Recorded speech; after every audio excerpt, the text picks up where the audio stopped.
सबक 14। नमक का दारोगा। नमक का दारोगा मुंशी प्रेमचंद की एक मशहूर कहानी है। बंसीधर एक सच्चा और ईमानदार दारोगा है जो पूरी सच्चाई और ईमानदारी से अपना फर्ज अदा करता है। उसे अपना फर्ज निभाए में परेशानियों का सामना भी करना पड़ता है, लेकिन वो अपने रास्ते पे कायम रहता है। दूसरी तरफ ऐसे लोग भी हैं जो सच्चाई और ईमानदारी की कदर करते हैं। मुंशी प्रेमचंद की इस कहानी में हकीकत पसंदी नुमायां है। जब नमक का नया महकमा बना और फितरत की अता करदाशिया की तिजारत पर पाबंदी लग गई, तो लोग चोरी छुपे ये काम करने लगे। मुख्तलिफ किस्म की बदआनवानियां राह पा गईं। कोई रिश्वत से काम निकालता था तो कोई चालाकी से। अफसरान की चांदी थी। पटवारी का मुआज़्ज़ज़ ओहदा छोड़कर लोग नमक के महकमे में दाखिल होने के लिए वहां दारोगा के ओहदे के लिए ललचाते थे। घर की खस्ता हालत देखकर बंसीधर वालिद का मशवरा लेकर रोजगार की तलाश में निकले। बंसीधर फर्मा बरदार बेटे थे। उन्होंने अपने वालिद की बातें गौर से सुनी और घर से चल पड़े। जाते ही नमक के महकमे में दारोगा के ओहदे पर फाइज हो गए। तनख्वाह अच्छी थी और ऊपरी आमदनी का तो ठिकाना ही न था। जाड़े के दिन थे और रात का वक्त था। नमक के सिपाही, चौकीदार सभी नींद में मस्त थे। मुंशीधर बंसी को यहाँ आए अभी 6 महीने से ज्यादा नहीं हुए थे, लेकिन इस थोड़े से वक्त में ही उन्होंने अपने सलाहियतों और अच्छे बर्ताव से अफसरान को अपना गर्विदा बना लिया था। अफसर हजरात उन पर बहुत एतमाद करने लगे थे। नमक के दफ्तर से 1 मील पूरब की तरफ जमुना बहती थी। उस पर कश्तियों का एक पुल बना हुआ था। दारोगा जी किवाड़ बंद किए मीठी नींद सो रहे थे। अचानक आँख खुली तो नदी के बहाव की जगह गाड़ियों की गड़गड़ाहट और मिल्लाहों का शोरो गुल सुनाई दिया।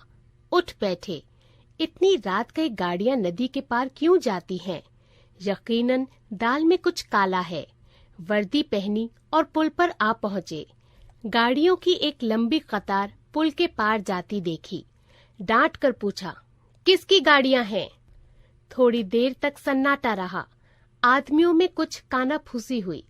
तब आगे वाले ने कहा, पंडित अलोपी दीन की। कौन पंडित अलोपी दीन? दातागंज के। मुंशी बंसीधर चौंके। पंडित अलोपी दीन इस इलाके के सबसे मुआज़्ज़ज़ जमींदार थे। लाखों रुपयों का लेन देन करते थे। मुंशी जी ने पूछा, गाड़ियां कहाँ जाएंगी? जवाब मिला, कानपुर। लेकिन ये सवाल करते ही कि इनमें क्या है, सन्नाटा छा गया। दारोगा साहब का शुबा और मजबूत हुआ। वो जोर से बोले, हम पूछते हैं इनमें क्या लदा है? जब इस बार भी कोई जवाब नहीं मिला तो उन्होंने घोड़े को एक गाड़ी से सटाकर बोरे को टटोला। शक दूर हो गया। ये नमक के ढेले थे।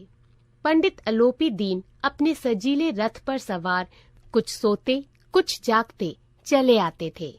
अचानक कई गाड़ी बानों ने घबराते हुए आकर जगाया और बोले, महाराज, दारोगा ने गाड़ियां रोक दी हैं और घाट पर खड़े आपको बुलाते हैं। पंडित अलोपी दीन दारोगा के पास आकर बोले, बाबूजी आशीर्वाद। कहिए, हमसे ऐसी कौन सी गलती हुई कि गाड़ियां रोक दी गईं? बंसीधर रुखाई से बोले, सरकारी हुक्म। और बोले, हम उन नमक हरामों में नहीं हैं जो कौड़ियों पर अपना ईमान बेचते फिरते हैं। आप इस वक्त हिरासत में हैं। जमादार बदलो सिंह, तुम इन्हें हिरासत में ले चलो। मैं हुक्म देता हूँ। बदलो सिंह आगे बढ़ा। पंडित जी ने फर्ज को पैसे की ऐसी खिल्ली उड़ाते कभी न देखा था।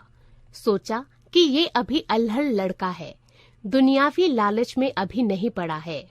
बड़े ही कमजोर लहजे में बोले, बाबू साहब, ऐसा ना कीजिए, हम मिट जाएंगे। इज्जत धूल में मिल जाएगी। हमारी बेइज्जती करके आपको क्या हासिल होगा? हम किसी तरह आपसे बाहर थोड़ी हैं। बंसीधर ने सख्त लहजे में कहा, हम ऐसी बातें नहीं सुनना चाहते। अलोपी दीन ने जिस सहारे को चट्टान समझ रखा था वो पैरों के नीचे से खिसकता हुआ मालूम हुआ। उनके वकार और दौलत से हासिल कर वो एहसास इशरत को सख्त चोट पहुंची, मगर अभी तक उन्हें पैसे की ताकत पर पूरा भरोसा था। अपने मुख्तार से बोले, लाला जी 1000 के नोट बाबूजी की खिदमत में पेश करो। आप इस वक्त भूखे शेर हो रहे हैं। बंसीधर गर्म होकर बोले, 1000 नहीं, 1,00,000 भी मुझे सच्चे रास्ते से नहीं हटा सकते।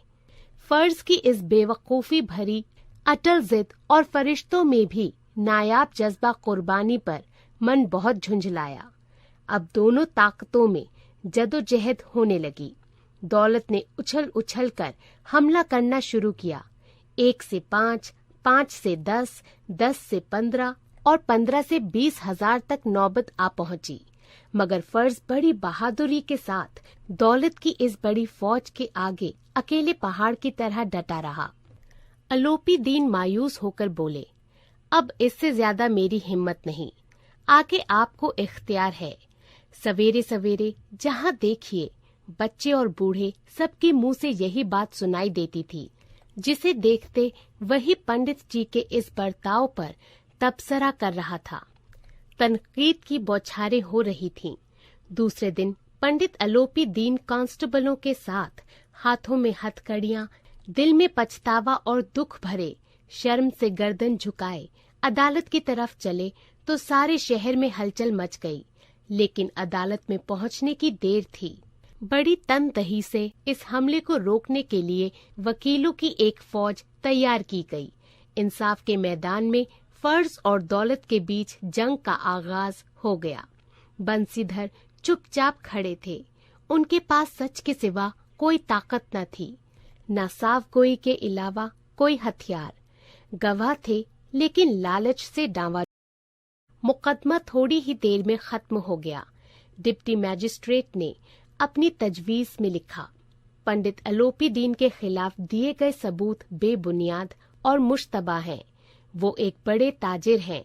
वो थोड़े फायदे के लिए ऐसा काम नहीं करेंगे। फिर भी नमक के दारोगा मुंशी बंसीधर का ज्यादा कसूर नहीं। लेकिन ये बड़े अफसोस की बात है कि इनके गैर दानिशमंदी की वजह से एक भले इंसान को तकलीफ उठानी पड़ी। हमें खुशी है कि वो अपने काम के तय चौकस और चौकन्ना हैं, लेकिन नमक हलाली ने इनकी अक्ल पर पर्दा डाल दिया है। मुस्तकबिल में इन्हें होशियार रहना चाहिए। वकीलों ने ये फैसला सुना और उछल पड़े। पंडित अलोपी दीन मुस्कुराते हुए बाहर निकले। जब बंसीधर बाहर निकले तो चारों ओर उनके ऊपर तंज के तीरों की बौछार होने लगी। आज उन्हें इस दुनिया का एक अजीबोगरीब तल्ख तजुर्बा हुआ। इंसाफ और इल्म, लंबे चौड़े लुक्ब, बड़ी बड़ी दाढ़ियां और ढीले चोगे एक भी सच्ची इज्जत के हकदार नहीं। बंसीधर ने दौलत से दुश्मनी मोल ली थी। उसकी कीमत तो चुकानी ही थी। मुश्किल से 1 हफ्ता गुजरा होगा कि मतली का परवाना आ पहुंचा। फर्ज पर डटे रहने की सजा मिली। बेचारे आजर्दा खातर उदास दिल के साथ घर की तरफ चले।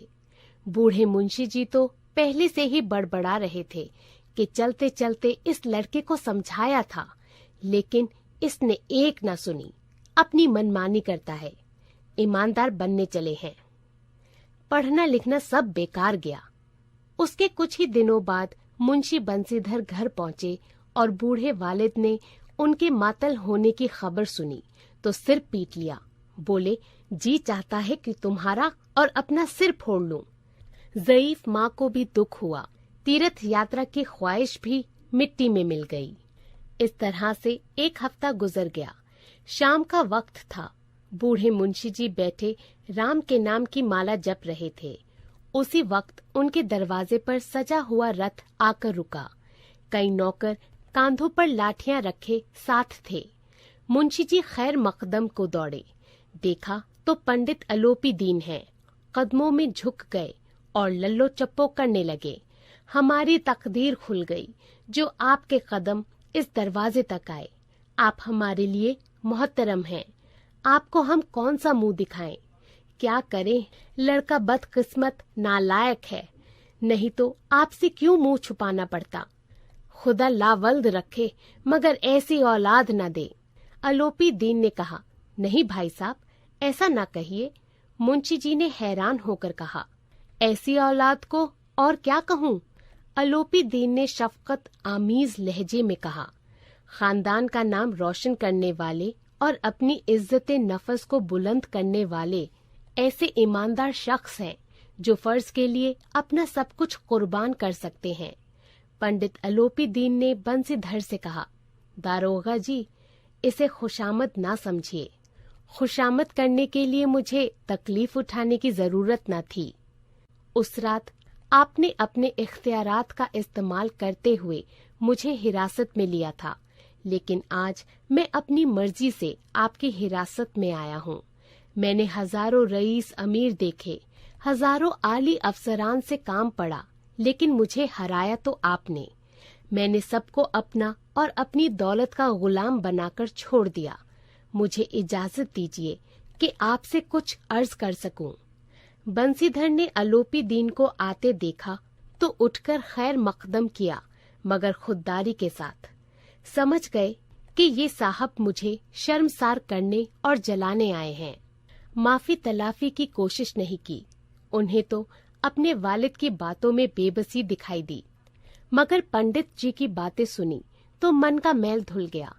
पंडित जी की ओर उड़ती हुई नजर से देखा, उनमें ईमानदारी झलक रही थी। गरूर ने अपना सिर नदामत के सामने झुका दिया था। शर्माते हुए बोले, ये आपकी कुशादा दिली है जो ऐसा कहते हैं। मुझसे जो कुछ गुस्ताखी हुई है उसे माफ कीजिए। मैं फर्ज की बेड़ी में जकड़ा हुआ था, नहीं तो वैसे मैं आपका खादिम हूँ। जो हुक्म हो वो सिर आंखों पर। अलोपी दीन ने नरमी के साथ कहा, नदी के किनारे आपने मेरी दरख्वास्त ना मंजूर कर दी थी, मगर आज मेरी बात माननी पड़ेगी। बंसीधर बोले, मैं किस लायक हूँ, मगर जो कुछ खिदमत मुझसे हो सकती है उसमें कमी न होगी। अलोपी दीन ने एक मुहर लगा हुआ कागज निकाला और उसे बंसीधर के सामने रखकर बोले, इस अहदे को कबूल कीजिए और अपने दस्तखत कर दीजिए। जब तक ये सवाल पूरा ना कीजिएगा दहलीज से ना हटूंगा। मुंशी बंसीधर ने उस कागज को पढ़ा तो आंखों में आंसू भर आए। पंडित अलोपी दीन ने उनको अपनी सारी जायदाद का मुस्तकबिल मैनेजर बना दिया था। 6,000 सालाना तनख्वाह के अलावा रोजाना खर्च अलग, सवारी के लिए घोड़ा, रहने के लिए बंगला, नौकर चाकर मुफ्त। कांपते लफ्जों में बोले, पंडित जी, मेरे बस का नहीं कि मैं आपकी दरिया दिली की तारीफ कर सकूं, लेकिन मैं ऐसे आला अहदे के काबिल नहीं हूँ। अलोपी दीन हंसकर बोले, मुझे इस वक्त एक नाअहल शख्स की ही जरूरत है। बंसीधर ने संजीदा लहजे में कहा, यूं तो मैं आपका खादिम हूँ। आप जैसे मकबूल शरीफ शख्स की खिदमत करना मेरे लिए खुशकिस्मती की बात है, लेकिन ना तो मुझ में अकल है, ना मेरे पास इल्म है और ना वो मिजाज जो इन कमियों को छुपा सके। ऐसे काम के लिए तो एक तजुर्बेकार आदमी की जरूरत है। अलोपी दीन ने कलम निकाला और उसे बंसीधर के हाथ में देकर बोले, ना मुझे इल्म की जरूरत है, न तजुर्बे की, न सलाहियत की। इन खूबियों से अच्छी तरह वाकिफ हो चुका हूँ। अब किस्मत और हालात ने मुझे वो मोती दे दिया है जिसके सामने सारा इल्म और सारी सलाहियतें फीकी पड़ जाती हैं। ये कलम लीजिए, ज्यादा सोच में ना पड़िए, दस्तखत कर दीजिए। मेरी खुदा से यही दुआ है कि वो आपको हमेशा नदी के किनारे वाला बेमुरव्वत, बेझिझक और सख्त मगर फर्ज शनास दारोगा बनाए रखे। बंसीधर की आंखें डबडबाईं। दिल के महदूद बर्तन में जोश एहसास की शिद्दत समा ना सकी। एक बार फिर पंडित जी की तरफ अकीदत और एहतराम की नजरों से देखा और कांपते हुए हाथों से मैनेजरी के कागज पर दस्तखत कर दिए। अलोपी दीन ने खुश होकर उन्हें गले से लगा लिया। मुंशी प्रेमचंद।